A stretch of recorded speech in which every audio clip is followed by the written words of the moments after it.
The morning sun cast long shadows across the rocky hills of Afghanistan as Sergeant Maria Santos adjusted her scope for the third time. The weight of her M24 sniper rifle felt familiar in her hands, like an old friend she could trust with her life. She had been lying in this position for over 6 hours, watching the valley below through her binoculars. Her spotter, Corporal Jake Wilson, lay beside her, equally motionless except for the occasional adjustment of his own equipment. Maria had joined the Army 3 years ago, straight out of high school in a small Texas town where everyone knew everyone else's business. She had always been the best shot in her family, better than her father who had served in Vietnam, better than her older brothers who thought girls shouldn't even touch guns. When she scored perfect marks in sniper training, even her instructors were surprised. Not because she was a woman, but because natural talent like hers was rare. The mission today was supposed to be routine surveillance. Intelligence reports suggested that a high-value target would be moving through this valley sometime between dawn and noon. Their job was to watch, report, and wait for backup before taking any action.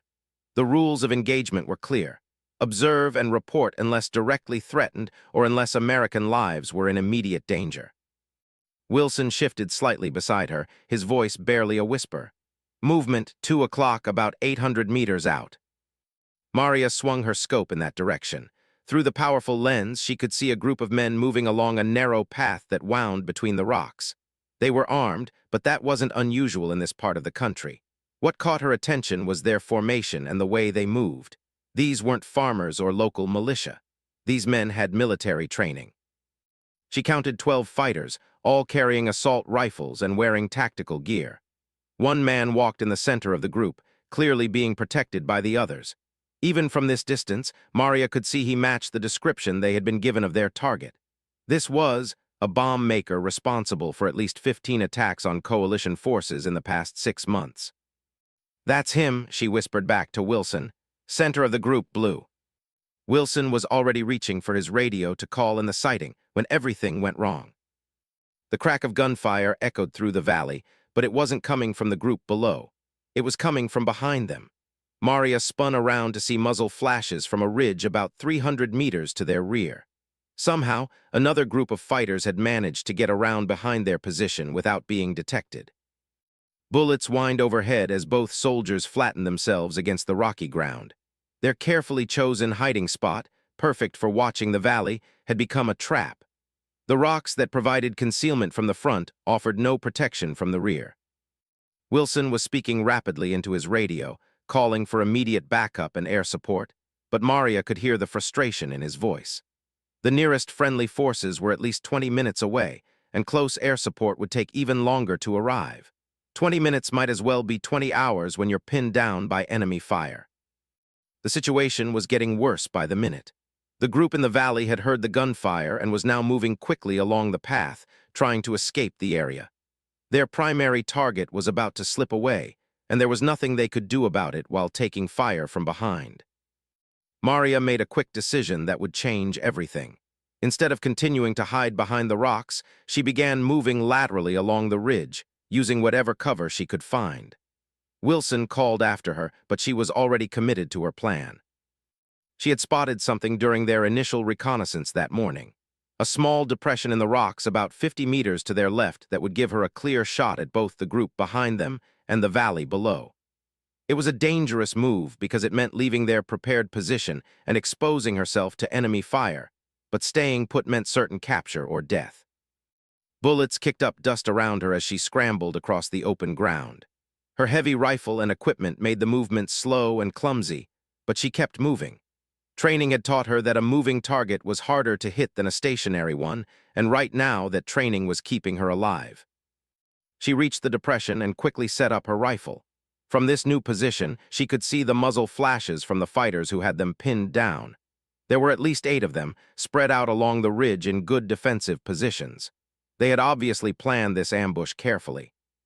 But Maria had one advantage they didn't expect. She was one of the best marksmen the Army had trained in the past 5 years. While they were spraying bullets in her general direction, hopping to get lucky, she was taking careful, precise aim. Her first shot took down the fighter who appeared to be giving orders to the others.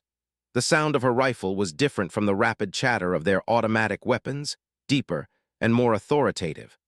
The man dropped immediately, and Maria could see the confusion among his companions as they tried to figure out where the shot had come from. She worked the bolt of her rifle smoothly, chambering another round. Her second target was a fighter positioned behind a large rock who had been directing accurate fire toward Wilson's position. The bullet struck him center mass, and his firing stopped immediately. The remaining fighters began to panic. They had expected to overwhelm two isolated soldiers with superior numbers, but now they were taking casualties from an unseen sniper. Some of them began falling back, while others fired wildly in all directions, hopping to hit something. Maria continued her methodical work. Each shot was carefully aimed and precisely delivered. She had learned long ago that in a firefight, accuracy was more important than speed. One well-placed bullet was worth 100 rounds sprayed in the wrong direction.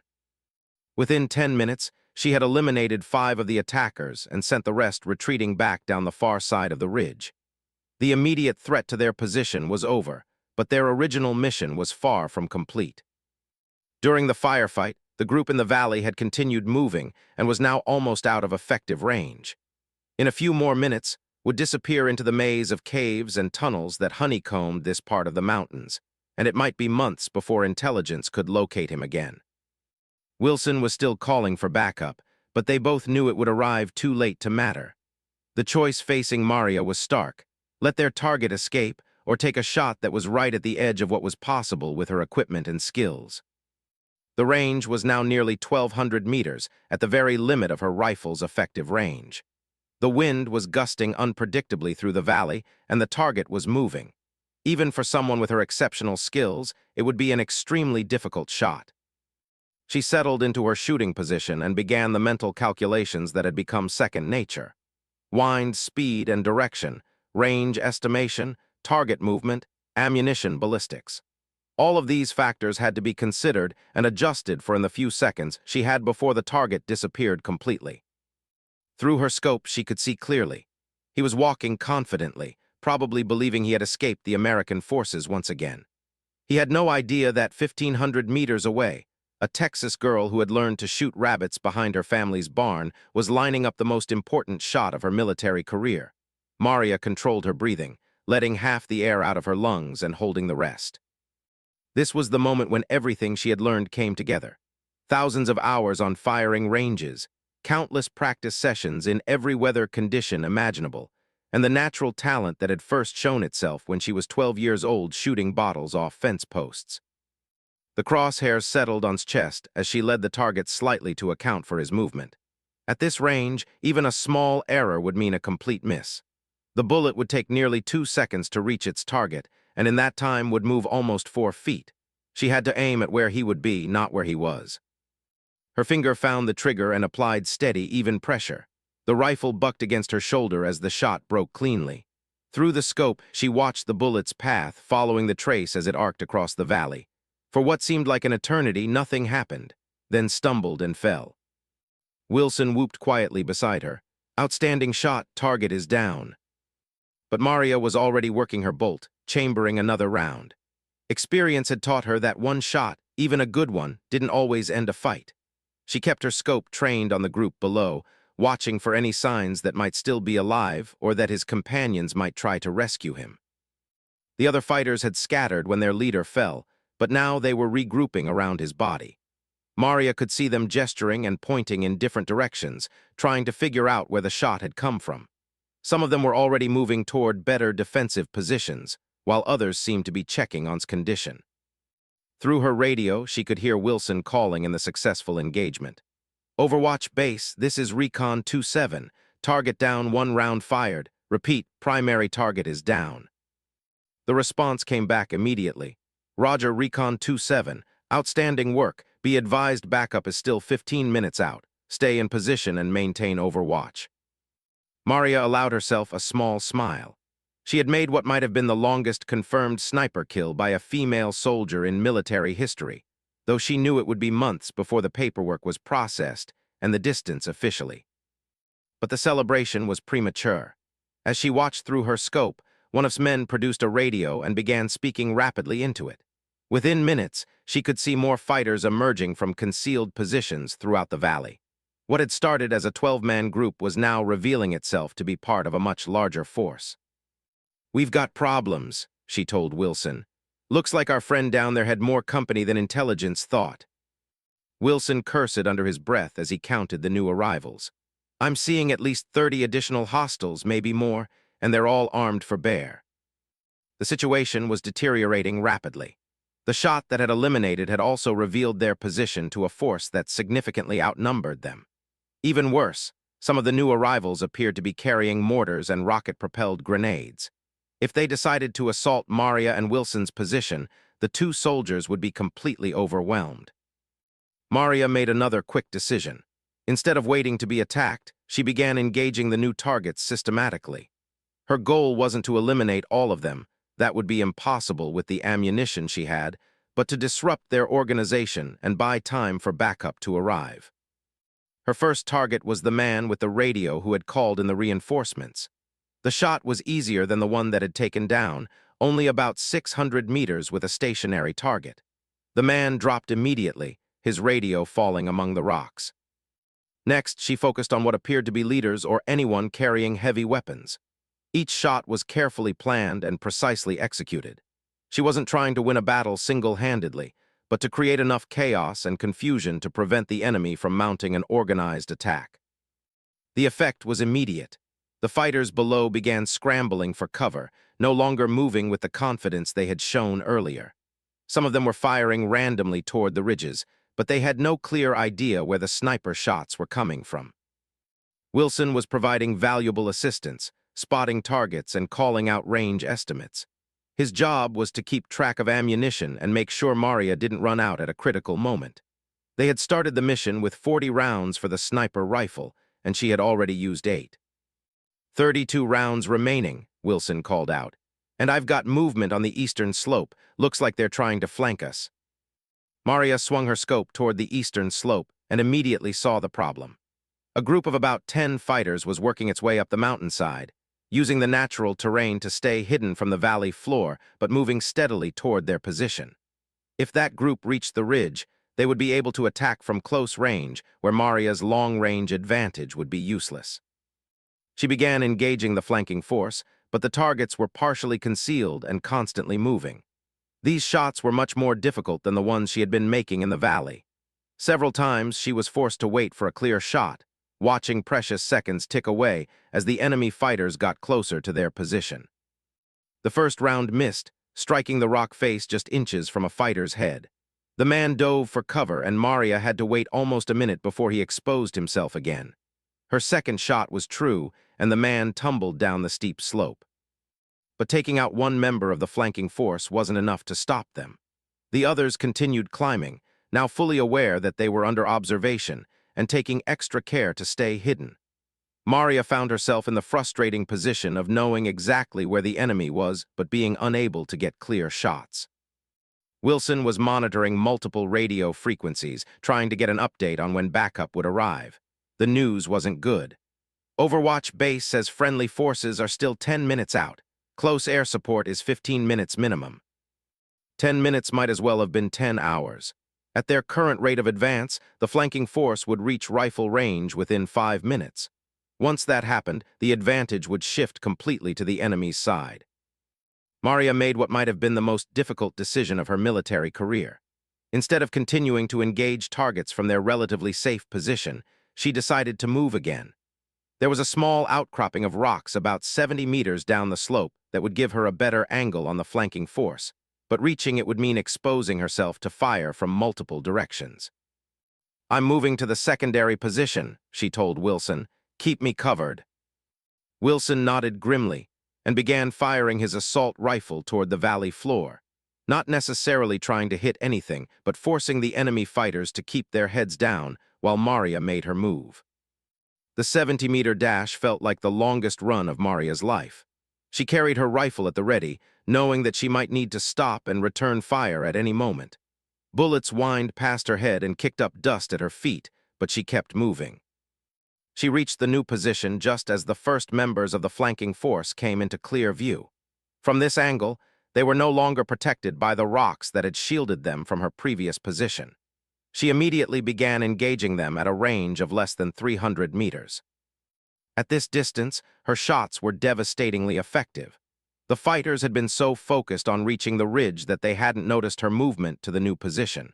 She eliminated 3 of them before the others realized they were under fire from a new direction. The remaining members of the flanking force found themselves in an impossible situation. They were exposed on the steep mountainside with nowhere to hide, facing a sniper who could hit targets with surgical precision. Some of them tried to continue climbing, others attempted to retreat back down the slope. Maria methodically engaged each target as it presented itself. Within minutes, the entire flanking force had been eliminated or forced to retreat. But Maria's victory came at a cost. Her new position was much more exposed than her original hiding place, and fighters in the valley now had a clear idea of where she was located. Bullets began striking the rocks around her with increasing accuracy. It was only a matter of time before one of them found its mark. She needed to move again, but there weren't many options left. The mountainside below her position offered little cover, and moving back up the slope would mean crossing open ground while under fire.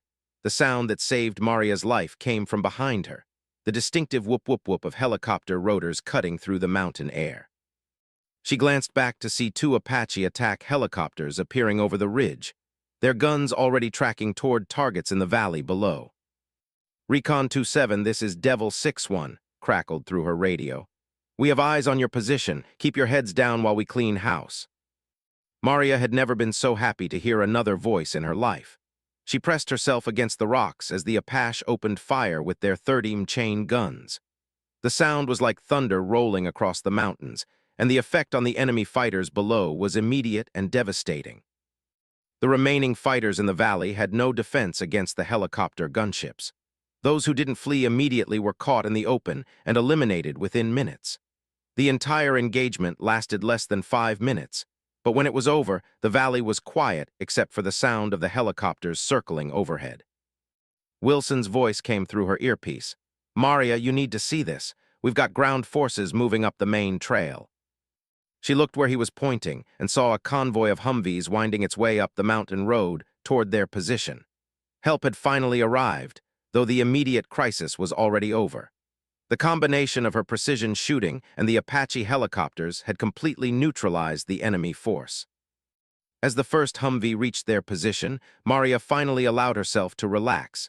She had been in combat for over an hour, and the adrenaline was beginning to wear off. Her hands were shaking slightly as she unloaded her rifle and secured the bolt to the rear. Captain, the company commander, climbed out of the lead vehicle and approached their position. He was a veteran officer who had seen plenty of action in both Iraq and Afghanistan, but even he looked impressed by what had happened here. "Outstanding work, both of you," he said, looking around at the battlefield. "Intelligence is calling this one of the most successful counterterrorism operations of the past year, was at the top of the high-value target list." Maria nodded but didn't say much. She was thinking about the shot that had started everything, the 1,200-meter kill that had eliminated their primary target. It had been at the very edge of what was possible with her equipment, but somehow everything had come together perfectly. Wilson was more talkative, describing the engagement in detail for the captain's report. He explained how Maria had eliminated the flanking force almost single-handedly, and how her accurate fire had disrupted the enemy's attempts to organize an assault on their position. "How many confirmed kills?" Captain asked. Maria had been keeping count throughout the engagement. 11 confirmed, sir. Possibly 2 more, but I couldn't verify those." The captain's eyebrows went up. 11 confirmed kills in a single engagement was extraordinary for any soldier, and almost unheard of for a sniper operating alone without significant support. Over the next hour, as more forces arrived to secure the battlefield and collect intelligence, the full scope of what had happened became clear. Death was being called a major victory in the war against terrorism. The bomb-making network he had been running was responsible for some of the most sophisticated improvised explosive devices being used against coalition forces. But perhaps more importantly, the engagement had revealed the location of a major enemy stronghold. The caves and tunnels that honeycombed this part of the mountains had been used as a staging area for attacks throughout the region. Intelligence teams were already planning follow-up operations to exploit the information gathered from the battlefield. Maria found herself the center of attention as news of the engagement spread through the military communication network. The story of the female sniper who had eliminated a high-value target at extreme range, then held off a numerically superior force until help arrived, was exactly the kind of success story that military public relations officers love to promote. But she wasn't entirely comfortable with the attention. She had joined the army to serve her country, not to become famous. The most important thing to her was that she and Wilson had completed their mission and returned safely. Everything else was just paperwork and publicity. The official after-action report would take weeks to complete, but the preliminary findings were impressive. Maria had fired a total of 23 rounds during the engagement and achieved 17 hits, for an accuracy rate of over 70% under combat conditions. The longest confirmed kill was officially measured at 1,247 meters, making it one of the longest sniper shots in military history. More importantly, from a tactical standpoint, her actions had prevented from escaping and had disrupted a significant enemy operation. Intelligence estimates suggested that her success had prevented dozens of future attacks on coalition forces and saved countless lives. As the sun began to set over the Afghan mountains, Maria and Wilson were finally extracted from their position and flown back to their forward operating base. During the helicopter flight, she had time to reflect on everything that had happened. The mission had started as a routine surveillance operation, but had turned into something much more significant. She had been forced to make split-second decisions under intense pressure, and somehow everything had worked out. But she knew that luck had played a role alongside skill and training. A slight change in wind direction, a moment's hesitation, or any number of other factors could have resulted in a very different outcome. Back at the base, there was a celebration waiting for them. Word of their success had spread quickly through the military community, and everyone wanted to hear the details of the engagement. Maria found herself retelling the story multiple times, each time focusing on different aspects of the operation. The base commander, Colonel, made a special point of congratulating both soldiers personally. "What you accomplished today represents the very best of American military training and professionalism," he said. "You were faced with an impossible situation and found a way to succeed anyway." Maria was recommended for several military decorations, including the Silver Star for gallantry in action. But she knew that the real reward was simpler than any medal. She and her spotter had survived a deadly encounter and had successfully completed their mission. In a war where success was often measured in small increments, their operation had achieved something genuinely significant. In the weeks that followed, intelligence gathered from the battlefield led to a series of successful operations against terrorist networks throughout the region. Its death had created a leadership vacuum that coalition forces were quick to exploit. Several other high-value targets were captured or eliminated in follow-up raids. Maria continued her service in Afghanistan for 6 more months before rotating back to the United States. She was promoted to staff sergeant and assigned as a sniper instructor at Fort Benning, where she helped train the next generation of military marksmen. Her experience in combat gave her a credibility with students that classroom instructors often lacked. The story of her actions on that mountain ridge became part of military legend, told and retold in sniper schools and special operations units around the world. But for Maria, it remained simply a day when she did her job under extraordinarily difficult circumstances. She had been trained to be a soldier and a marksman, and when the situation demanded it, that training had been enough. Years later, when people asked her about the most important moment of her military career, she would always give the same answer. It wasn't the long-range shot that eliminated, impressive as that was. It was the decision to move from her safe position to engage the flanking force, putting herself at risk to protect her spotter and complete the mission. That decision, she believed, represented what military service was really about: the willingness to put duty and the welfare of others ahead of personal safety. The marksmanship skills had made the headlines, but the courage and commitment had made the real difference.